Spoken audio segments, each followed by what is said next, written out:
આજે આપણે બનાવીશું માત્ર બટેકામાંથી એવો ટેસ્ટી નાસ્તો જે બાળકોને બહુ જ પસંદ આવશે। તમે આ નાસ્તો બનાવશો તો ફ્રેન્ચ ફ્રાઈઝ પણ ભૂલી જશો।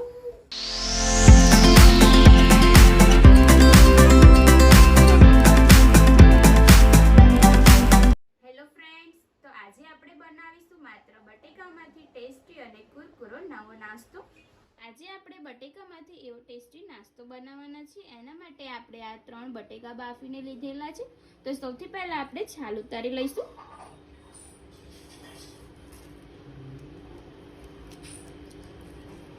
બટેકાને આપણે છોલી લીધેલા છે અને સારી રીતના આપણે મેશ કરી લઈશું। હું અહીંયા છીણીથી છીણી લઉં છું। તમે દબાવીને પણ કરી શકો છો ભૂકો। આ એકદમ ટેસ્ટી નાસ્તો બનશે, બાળકોને તો બહુ જ પસંદ આવશે। બટેકાને આપણે છીણી લીધેલા છે ને એકદમ સરસ થઈ ગયા છે। હવે આપણે આને સાઈડમાં મૂકી દઈશું। હવે અહીંયા આપણે થોડી કોથમીર લઈ લઈશું અને આને આપણે ઝીણી સમારી લઈશું।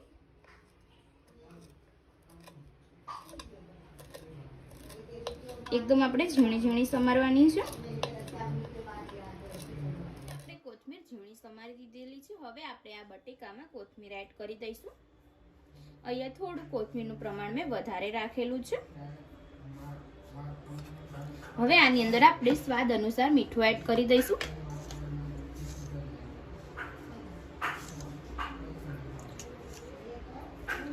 ચીલી ફ્લેક્સ એડ કરીશું આની અંદર 1 ચમચી।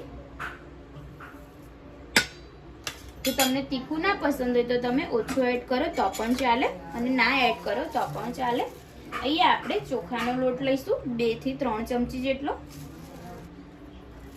મકાઈનો લોટ પણ લઈ શકો છો। સાથે આપણે થોડું તેલ એડ કરીશું 1 પરી જેટલું। એકદમ સારી રીતના બધું મિક્સ કરી દઈશું।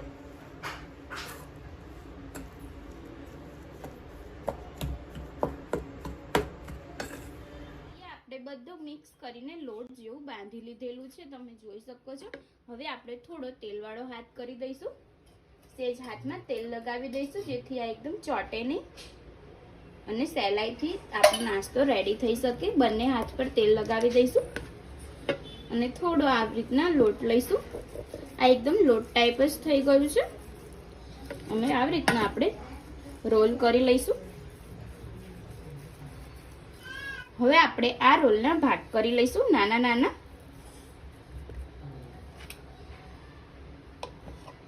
એક જ સાઈઝના ભાગ કરીશું આપણે।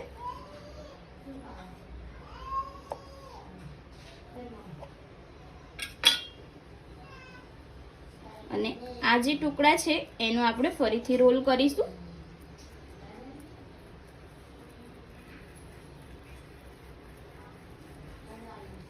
આપણે લાંબો રોલ બનાવી દઈશું એકદમ પતલો, પેન્સિલ જે હોય એવી રીતના। અને એક જ સાઈઝ આપણે રાખીશું। તમે જોઈ શકો છો રોલ થઈ ગયો છે। આવી રીતના જ આપણે બધા રોલ બનાવવાના છે। હવે આપણે જે આ બે લઈશું અને આવી રીતના આપણે એક જોઈન્ટ કરીશું અને રોલ આવી રીતના આપણે ફેરવીશું ગોળ ગોળ। એકદમ આમ ડિઝાઇન જેવું થઈ જશે।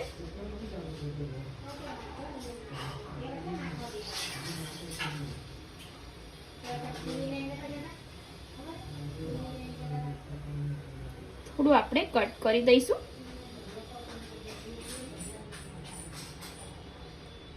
આવી રીતના આપણે ડિઝાઇન પાડી દઈશું બંને રોલ જોઈન્ટ કરીને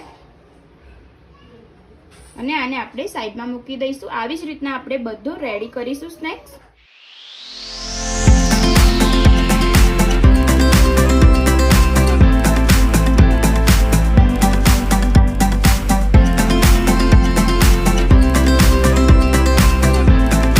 અહીંયા આપણે સ્નેક્સ બની ગયા છે। હવે આપણે આને તળી લઈશું। તળવા માટે આપણે તેલ ગરમ થવા મૂકેલું છે। તેલ ગરમ થઈ ગયું છે, મેં ચેક કરી લીધેલું છે। હવે જે આપણે આ બનાવી છે તે એડ કરીશું અંદર। તો મીડિયમ ગેસે આપણે તળી લઈશું।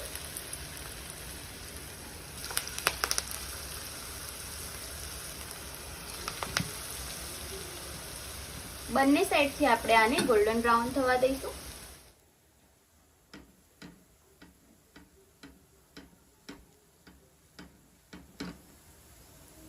આછા બદામી કલર જેવું આપણે થવા દઈશું. એકદમ ક્રિસ્પી બનશે.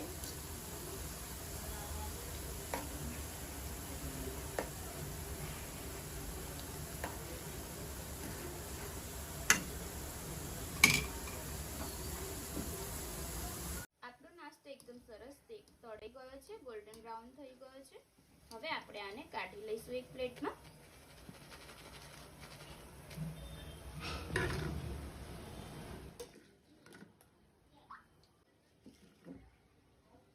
ફ્રેન્ડ્સ, આપણો બટેકાનો નાસ્તો રેડી થઈ ગયો છે. એકદમ ઓછા સમયમાં અને ટેસ્ટી બનાવ્યો છે. એકદમ ક્રિસ્પી પણ બન્યો છે, તમે જોઈ શકો છો. જો તમને મારી રેસીપી પસંદ આવી હોય તો વિડીયોને લાઇક કરજો, શેર કરજો, કમેન્ટ કરજો અને ચેનલને સબસ્ક્રાઈબ કરવાનું ના ભૂલતા. તો ચાલો મળીએ આપણે આવી જ નવી રેસીપી સાથે. જય માતાજી, જય શ્રી કૃષ્ણ.